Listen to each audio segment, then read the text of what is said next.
bicara pelaporan hari ini, untuk yang di ini masih sama, yang posisi berposisi masih satu orang. Tapi ada beberapa hal yang harus saya sampaikan yang berhasil rapat koordinasi dengan Bapak Bali kemarin. Memang ada langkah-langkah yang lebih persuasif untuk menyelesaikan persoalan adik-adik kita yang dari PMI, dari kapal pesiar yang kembali ke daerah kita. Ini langkah-langkah ini menyangkut lebih mengamankan, ya, karena beberapa persoalan dari daerah, beberapa kecenderungan yang ada disampaikan dari beberapa bupati yang dari seluruh Bali, disimpulkan bahwa mulai hari ini, ya, adik-adik yang pulang dari kapal pesiar itu dijemput oleh bis, ya, oleh kendaraan dari kabupaten. Untuk yang negatif itu menjadi tanggung jawab kabupaten untuk diisolasi mandiri, rentang waktunya 14 sampai 20 hari. Sementara masih 14 hari, tapi kemungkinan 14 sampai 20 hari diisolasi mandiri. Tentu masing-masing daerah memiliki inovasi yang berbeda sesuai dengan kondisi daerahnya masing-masing.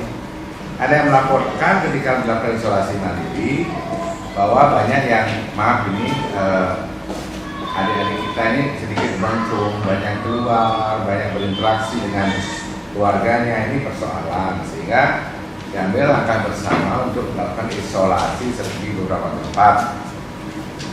Ada yang memilih gedung-gedung pemerintah, ada yang memilih hotel, ada yang dipusatkan ke tempat. Kami Kabupaten Buleleng sudah mengambil langkah lebih cepat, itu dengan memanfaatkan gedung-gedung sekolah, kemudian kalau ada villa-villa silakan, ada hotel-hotel silakan yang ada di desa masing-masing, ya. Ini bukan persoalan biaya, tapi persoalan ketulusan atau niat daripada tempat penginapan untuk bisa menerima adik-adik yang pulang masuk ke masa isolasi. Sedangkan di beberapa desa-desa semua memakai, yang tidak memiliki hotel memakai gedung sekolah. Di Buleleng pun memakai gedung sekolah, karena sampai kemarin belum ada hotel yang bersedia untuk bisa dimanfaatkan. Tentu baru hari pertama masih ada kekurangan-kekurangan. Saya satu daerah, mohon maaf, mungkin ada kurang nyamanan, masalah kamar mandi, masalah sekap. Nah, sekarang kita akan segera selesaikan. Untuk di Singaraja Kota, sampai sore ini pun kami masih lobby beberapa hotel yang mau ya menerima adik-adik kita ini untuk isolasi. Tapi tentu produknya hotel tersebut mengikuti produk yang kita miliki. Sebab keunggulan kita isolasi di gedung SD adalah menyangkut pengawasannya lebih terukur karena dilakukan oleh relawan Satgas Gotong Royong. Jadi pakai shift ya beberapa hari. Dan kalau di desa-desa malah mereka lebih senang karena dia bisa melihat istrinya, anaknya dari kejauhan, bisa mendapat makan kesukaannya dia yang dipesan lewat telepon dari orang tuanya, dari istrinya, bisa dibawakan. Tapi sekali lagi saya jelaskan, tidak boleh bertamu.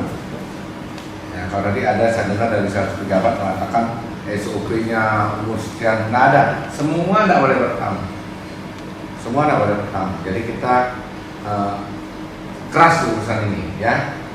Nah, kira-kira itu yang sekarang yang ingin saya sampaikan. Karena masalah yang bersifat sosial seperti BLT, kemudian sembako, saya belum menyampaikan secara konkret karena pusat pun belum memiliki hal yang konkret. Semua sekarang menunggu kebijakan dari pusat yang pasti, sehingga saya tidak berandai-andai, asal disampaikan dari Menteri Sosial sampai MD tidak menyampaikan hal seperti ini karena belum pasti semua. Jadi tunggu dulu biar pasti semua dari pusat, baru saya akan sampaikan. Yang jelas pusat sedang menggodok skemanya, apa bentuknya sembako, apa bentuknya BLT. Kita masih tunggu. Banyak hal-hal yang pusat sampaikan, seperti misalnya cicilan sepeda motor untuk ojek itu semua masih digodok semua. Jadi penundaan bunga kur ya ditanggung oleh pemerintah, bunga kur semua sementara semua masih digodok. Jadi saya akan berani menyampaikan hal-hal yang bersifat koordinasi bantuan dari pusat, provinsi daerah ini menunggu kepastian secara konkret tertulis dari pusat. Karena semua berubah, ya setiap hari pun ada perubahan. Kita di daerah sendiri juga sudah dilakukan langkah-langkah efisiensi yang drastis dari Kementerian Keuangan, ya lewat surat keputusan bersama antara Menteri Keuangan dan Menteri Dalam Negeri, ya menyangkut tata cara penyusunan APBD untuk menghadapi COVID. Jadi ini ada hal-hal yang baru, ya mana apa-apa saja, ya tadi TAPD sudah rapat, baru sekali selesai, saya belum menerima laporannya. Mungkin nanti kalau ada yang ditanyakan, saya didampingi oleh Bapak Sekda selaku sekretaris dari tim Satgas yang bersifat pemakaian dana dari dana itu sekarang sangat terbatas, dibatasi semua oleh pusat, karena transfer pun akan dipotong banyak oleh pusat. Saya minta semua untuk berhati-hati menyikapi hal-hal yang bersifat misalnya pemberian kepada masyarakat. Kita tunggu semua sudah tertulis dari pusat dulu. Kira-kira saya sampaikan. Terima kasih.